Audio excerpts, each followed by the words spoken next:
The Stanford University Common App Essays. Let's talk about them. So, the world-famous Stanford University may not contain the extensive history seen in some other prestigious institutions, but that only makes Stanford's reputation all the more impressive. Stanford's immense endowment, enormous campus, and vast academic resources provide plenty of unique opportunities for students. Hence, be sure to check out their website and social media to get a better sense of the university's offerings before diving into the essays. In addition, check out Stanford Online for their free courses to get a view into their curriculum and to see if there are any professors you'd like to learn from and collaborate with in real life. On the website, you'll also see 4 ways Stanford commits to their values, including intellectual curiosity and civic responsibility. These include sustaining life, accelerating solutions, catalyzing discovery, and preparing citizens. Some things you may find helpful as we dive into the essays. Now, when looking at the university supplement itself, we have good news and bad news. The bad news is there's a lot of ground to cover. 8 written responses, which includes 5 50-word short answers and 3 250-word essays.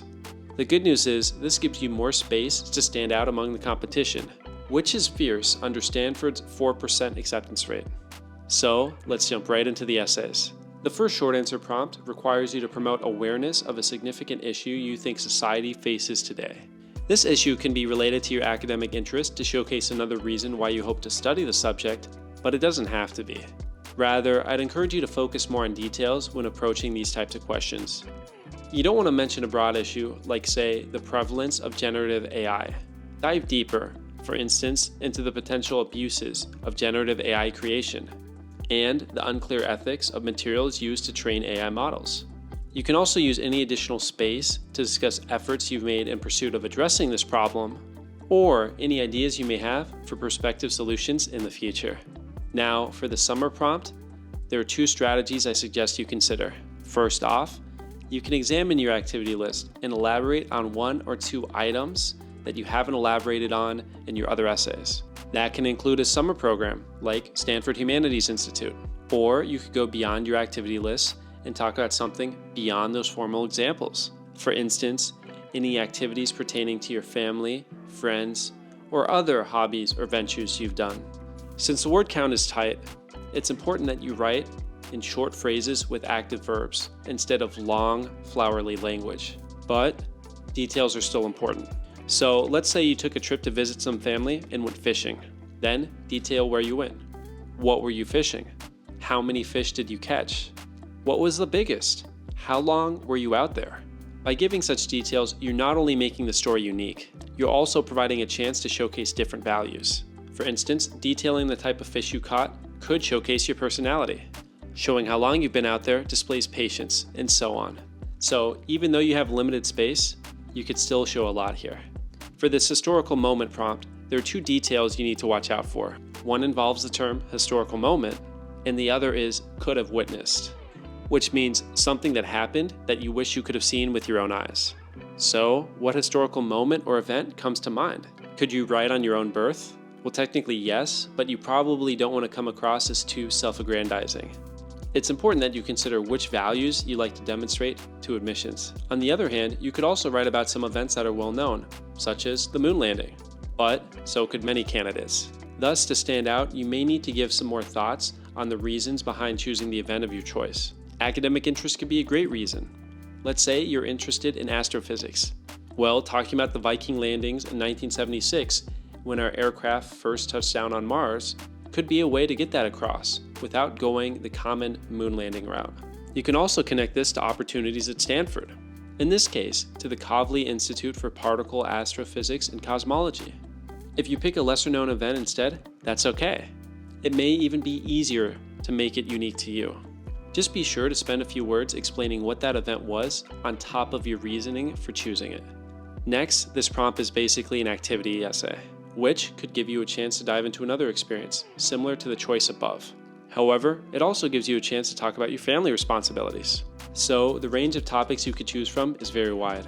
The key to answer this prompt is to be specific. For instance, instead of saying, I help at the family restaurant, 5 nights a week, I work at our family's diner. Some nights, I act as a waiter, serving regulars. Others I help close, which involves taking out the trash at precisely 12:08 a.m. each night. The more of an image you can create, the better. Now, the last of our short prompts involves a list. This is great because it allows you to highlight any additional parts of your profile that you didn't have a chance to mention elsewhere. Thus, it may be helpful to have a list of all sorts of interesting things you'd like to highlight, particularly those that go beyond the activity list. For instance, you can make a list of things you cherish. These can include actions, ideas, and physical items. Again, give details regarding each thing you mention, and try to pick items that show different sides of you, such as those pertaining to family, community, academics, hobbies, and so on. For instance, rather than saying you cherish knitting, you could say you cherish the knitting needles you inherited from your grandma. We have a lot more texture into who you are as a person this way. You can also pay attention to the structure of your prose. There are a lot of interesting ways you can approach a list. Maybe each item represents a different time of the day, or maybe they're items of a 5-course meal. In any case, have fun with this. Okay, so that's all the short answers. Great, let's move on to the essays. There are 3 of them for the Stanford application, each with a word limit of 250. The first prompt requires a why major essay delivered through the lens of something you're passionate about. As it asks for an idea or experience, the more specific, the better. So rather than saying you're curious about economics as a broad subject, talking about your curiosity regarding international trade and how that affects geopolitical dynamics is a better way to go here. You also note that the prompt touches on the notion of studying inside and outside the classroom. Thus, don't only write about your academic experiences, delve into your extracurricular ones as well. For instance, say you're interested in biology, in particular botany and the study of plants. Sure, you may have taken AP Biology, but what else have you done? Have you attended Science Olympiad? What books have you read, and what research have you conducted? How has your curiosity of plant evolution changed your life? Have you taken any initiative to push for ecological conservation? These are examples of experiences you can highlight here. Then you can connect these interests to related programs at Stanford. What do you seek to learn more about?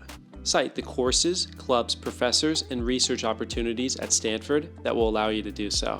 Now we move on to the world-famous Stanford letter to your roommate. This one prompt has caused a lot of agony for students over the years, but it doesn't have to for you.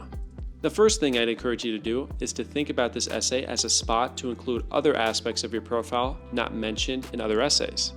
Writing out a list may be a great way to brainstorm, but unlike the Harvard roommate question, which specifically requests 3 ideas, you can write about as many or as few as you have space for.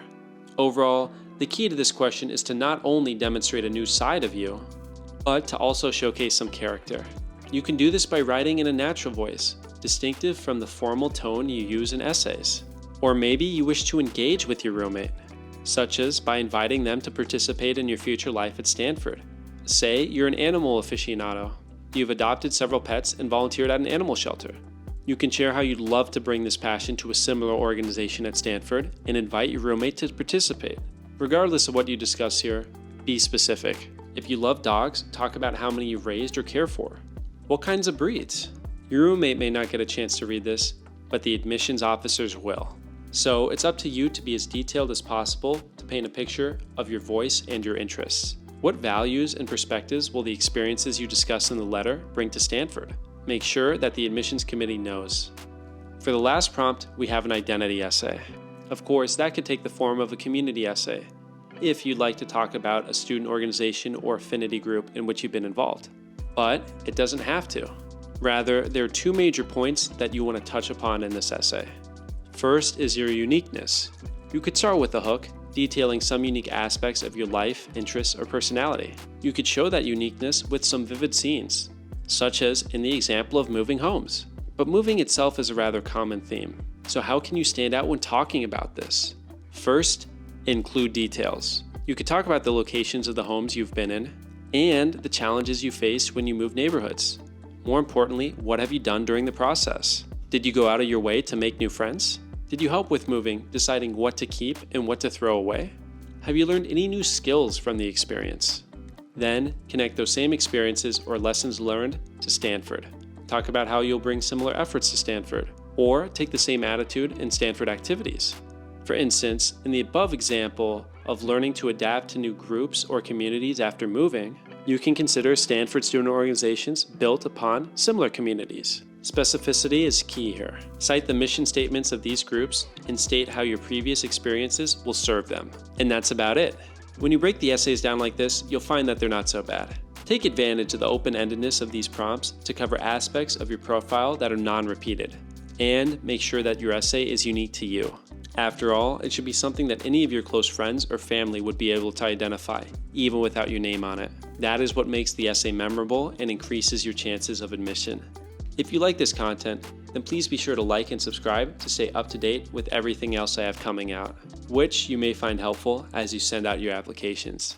With that, thanks so much for watching, and as always, you got this.